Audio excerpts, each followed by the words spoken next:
موجودہ معاشرے کے اندر ہر شخص ایک چیز کو حاصل کرنے کے پیچھے ہے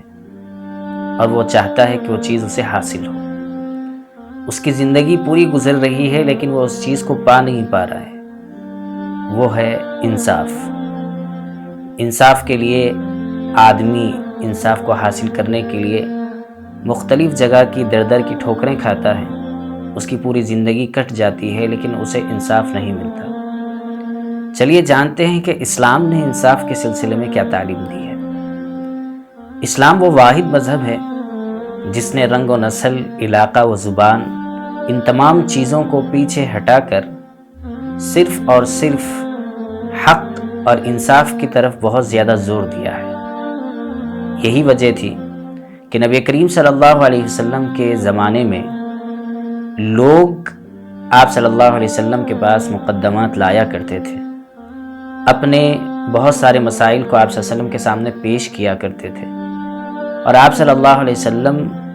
ان کے سلسلے میں مسئلے کو واضح کرتے اور جس کے حق میں جو فیصلہ ہوتا وہ فیصلہ انصاف کے ساتھ کیا کرتے تھے۔ اور نہ صرف مسلمان بلکہ یہودی بھی آپ صلی اللہ علیہ وسلم کے پاس انصاف کے لیے آیا کرتے تھے مدینہ میں۔ قرآن نے تعلیم دی اور تاکید کی اور کہا سورہ مائدہ آیت نمبر 8 میں وَلَا يَجْرِمَنَّكُمْ شَنَآنُ قَوْمٍ عَلَىٰ أَلَّا تَعْدِلُوا، کہ کسی قوم کی دشمنی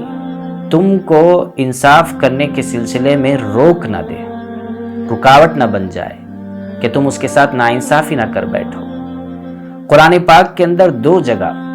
سورہ نساء اور سورہ مائدہ دونوں جگہ انصاف کرنے کی تعلیم دی گئی ہے اور بتایا گیا کہ انصاف سے جو آدمی رک جاتا ہے، ناانصافی پر جو آدمی اتر آتا ہے، اس کی 2 وجوہات ہیں۔ ایک وجہ یہ ہے کہ آدمی محبت کی بنیاد پر اپنا کوئی قریبی ہوتا ہے اور اس کا کوئی مقدمہ آتا ہے تو اس سے محبت اور اس سے رشتہ داری اور اس کے ساتھ تعلق ہونے کی بنیاد پر وہ اگر ظلم پر ہے، وہ ناحق ہے، تو اس کے باوجود بھی وہ اس کے حق میں فیصلہ کر دیتا ہے اور اس کی وجہ سے دوسرے کی ناانصافی ہوتی ہے، دوسرے کے ساتھ ناانصافی ہوتی ہے۔ اسی طریقے سے قرآن کریم نے یہ بھی بتایا کہ آدمی انصاف کرنے سے جو رک جاتا ہے اس کی ایک وجہ یہ بھی ہے کہ جب ایسا کوئی شخص مقدمہ لے آئے جس سے اس شخص کی دشمنی ہے، جس سے اس کی نہیں بنتی ہے، ایسا شخص مقدمہ لے آتا ہے تو آدمی فیصلہ کرنے والا جس کے ہاتھ میں فیصلہ کرنے کا اختیار ہے وہ شخص دیکھتا ہے کہ یہ شخص تو میرے ساتھ اس کی کچھ بنتی نہیں ہے، اس کے حق پر ہونے کے باوجود اس کے ساتھ ناانصافی کرتے ہیں۔ تو یہ دونوں چیزوں سے قرآن نے منع کیا ہے اور یہی تعلیم صحابہ کرام رضوان اللہ تعالی علیہم اجمعین اپناتے تھے اور اس پر عمل کر کے انہوں نے دکھایا۔ حضرت علی رضی اللہ تعالیٰ عنہ کا خلافت کا زمانہ ہے، حضرت علی رضی اللہ تعالیٰ عنہ امیر المؤمنین ہیں۔ اس موقع پر حضرت علی رضی اللہ تعالیٰ عنہ نے اس وقت کے دارالقضاء یعنی اس وقت کی عدالت میں ایک یہودی کے خلاف مقدمہ دائر کیا، اور اس وقت جو قاضی تھے وہ قاضی شریح تھے۔ جب قاضی شریح کے پاس یہ مقدمہ گیا اور حضرت علی رضی اللہ تعالیٰ عنہ نے اپنی بات کو ثابت کرنے کے لیے گواہ کے طور پر اپنے بیٹے حضرت حسن رضی اللہ تعالیٰ عنہ اور اسی طریقے سے اپنے غلام دونوں کو پیش کیا، تو قاضی شریح نے ان دونوں کی گواہی کو رد کیا اور کہا کہ بیٹے کی گواہی باپ کے حق میں اور غلام کی گواہی آقا کے حق میں قبول نہیں کی جاتی، اور ان 2 گواہوں کو رد کر کے حضرت علی رضی اللہ تعالیٰ عنہ کے خلاف فیصلہ سنایا اور یہودی کے حق میں وہ فیصلہ ہوا۔ اصلاً حضرت علی رضی اللہ تعالیٰ عنہ حق پر تھے اور یہودی غلطی پر تھا، لیکن گواہوں کی وجہ سے فیصلہ اس کے حق میں ہوا۔ اس کو دیکھ کر وہ یہودی اپنے اس کیے پر شرمندہ ہوا اور اس نے اسلام کے اس نظام کو اور اس عدل کو دیکھ کر اس نے اسلام قبول کر لیا۔ یہ انصاف کی بات یہیں تک قائم نہیں رہتی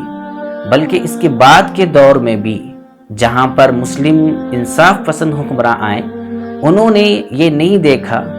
کہ کون کس قوم سے تعلق رکھتا ہے، کس مذہب سے تعلق رکھتا ہے، جب بھی حق کی بات آئی، انصاف کی بات آئی، تو انہوں نے بلا تفریق مذہب، کسی مذہب میں فرق کیے بغیر ہر ایک کے ساتھ انصاف کیا۔ تو ہمیں بھی اس پر عمل کرنا چاہیے۔ ہمارے معاشرے، ہمارے خاندان، ہمارے قبیلے یا ہمارے لوگوں کے درمیان جب اس طرح کے واقعات آئیں تو ہم اپنا بندہ ہے، اپنا بچہ ہے، اپنا رشتہ دار ہے کہہ کر اس کے ساتھ جو ہے ساتھ دے دیتے ہیں، جس کی وجہ سے دوسرے کے ساتھ ناانصافی ہونے لگتی ہے۔ اس سے ہمیں اپنے آپ کو بچانا چاہیے، اس لیے کہ یہ ایسی بری چیز ہے جس کا قرآن نے ذکر کیا ہے اور کہا کہ تمہیں اس سے باز آنا چاہیے۔ اس لیے ہمیں کوشش کرنی چاہیے کہ ہم ہر مرتبہ، ہر وقت میں ہر ایک کے ساتھ انصاف کرنے کے عادی بن جائیں۔ یہ باتیں خلاصے کے طور پر آپ النبی الخاتم ومننہ علی البشریہ صفحہ نمبر 232 تا 233 میں بھی دیکھ سکتے ہیں۔